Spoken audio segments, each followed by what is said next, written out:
বিশ্ব রাজনীতির সবচেয়ে আলোচিত সংঘাত এখন রাশিয়া ইউক্রেন যুদ্ধ। ৩ বছরের বেশি সময় ধরে চলা এই যুদ্ধে শুধু অস্ত্রের লড়াই নয়, চলছে কূটনৈতিক দাবা খেলাও। এবার যুদ্ধবিরতির প্রস্তাবকে কেন্দ্র করে মুখোমুখি অবস্থানে দাঁড়িয়েছেন ভ্লাদিমির পুতিন ও ভ্লাদিমির জেলেনস্কি। কেন প্রত্যাখ্যান করা হলো ইউক্রেনের প্রস্তাব? এর প্রভাব কি পড়তে পারে আন্তর্জাতিক রাজনীতিতে? যুদ্ধবিরতি নিয়ে নতুন করে উত্তেজনা তৈরি হয়েছে রাশিয়া এবং ইউক্রেনের মধ্যে। ইউক্রেনের প্রেসিডেন্ট ভ্লাদিমির জেলেনস্কি অভিযোগ করেছেন, যুদ্ধ বন্ধে কিয়েভ একাধিকবার প্রস্তাব দিলেও প্রতিবারই তা প্রত্যাখ্যান করেছে মস্কো। তার দাবি, রাশিয়ার বর্তমান অবস্থান প্রমাণ করে যে ক্রেমলিন এখনও সামরিক সমাধানের পথেই এগোতে চায়। সোমবার প্রকাশিত এক ভিডিও বার্তায় জেলেনস্কি বলেন, পূর্ব ইউক্রেনের ডনবাস অঞ্চল দখলের লক্ষ্য নিয়ে ৪ বছরের বেশি সময়ে রাশিয়া অন্তত ১৫ বার সময়সীমা নির্ধারণ করেছে, কিন্তু প্রতিবারই সেই লক্ষ্য পূরণে ব্যর্থ হয়ে সময়সীমা পিছিয়ে দিতে হয়েছে।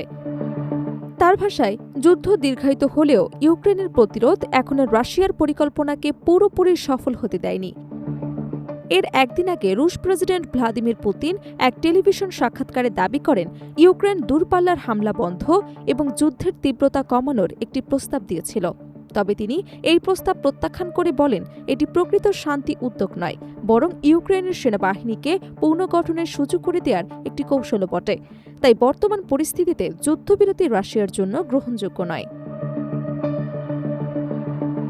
পুতিনের এই বক্তব্যের জবাবে জেলেনস্কি বলেন, রুশ নেতৃত্ব বাস্তব পরিস্থিতি থেকে বিচ্ছিন্ন হয়ে পড়েছে। তার দাবি, ইউক্রেনের ধারাবাহিক ড্রোন হামলায় রাশিয়ার জ্বালানি অবকাঠামো উল্লেখযোগ্য ক্ষতির মুখে পড়েছে। ফলে বিশ্বের অন্যতম বৃহৎ তেল উৎপাদনকারী দেশ হওয়া সত্ত্বেও রাশিয়ার বিভিন্ন অঞ্চলে জ্বালানির সংকট দেখা দিয়েছে এবং সাধারণ মানুষকে পেট্রোল পাম্পে দীর্ঘ সময় লাইনে দাঁড়াতে হচ্ছে। জেলেনস্কির ভাষায়, এই যুদ্ধের অর্থনৈতিক প্রভাবের একটি উদাহরণ মাত্র। তিনি আরও বলেন, ইউক্রেন বেসামরিক জনগণকে লক্ষ্য করে হামলা চালায় না, বরং সামরিক স্থাপনা ও কৌশলগত লক্ষ্যবস্তুতে নির্ভুল হামলার মাধ্যমে জবাব দিচ্ছে। ডনবাস নিয়ে রাশিয়ার দীর্ঘমেয়াদী পরিকল্পনার সমালোচনা করেন ইউক্রেনের প্রেসিডেন্ট। তার মতে, ক্রেমলিন এখনও ডনবাস পুরোপুরি দখলের লক্ষ্য থেকে সরে আসেনি, তবে যুদ্ধ অব্যাহত থাকলে সেই লক্ষ্য অর্জনের সময়সীমা আবারও পিছিয়ে যাবে এবং রাশিয়াকে আরও বড় সামরিক এবং অর্থনৈতিক চাপের মুখে পড়তে পারে। উল্লেখ্য, ২০২০ সালের ফেব্রুয়ারিতে ইউক্রেনে পূর্ণমাত্রার সামরিক অভিযান শুরু করে রাশিয়া। প্রথম দিকে রাজধানী কিয়েভ দখলের চেষ্টা চালানো হলেও তীব্র প্রতিরোধের মুখে সেই পরিকল্পনা ব্যর্থ হয়। পরে মস্কো পূর্বাঞ্চলের ডনবাস অঞ্চলে সামরিক অভিযান আরও জোরদার করে। বর্তমানে রাশিয়া পুরো লুহান্স্ক অঞ্চল, দোনেস্ক এবং জাপোরিজিয়া অঞ্চলের বড় অংশ নিজেদের নিয়ন্ত্রণে রেখেছে।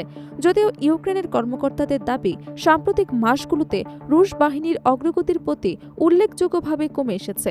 একই সময়ে ইউক্রেন দূরপাল্লার ড্রোন হামলার পরিধিও বাড়িয়ে দিয়েছে।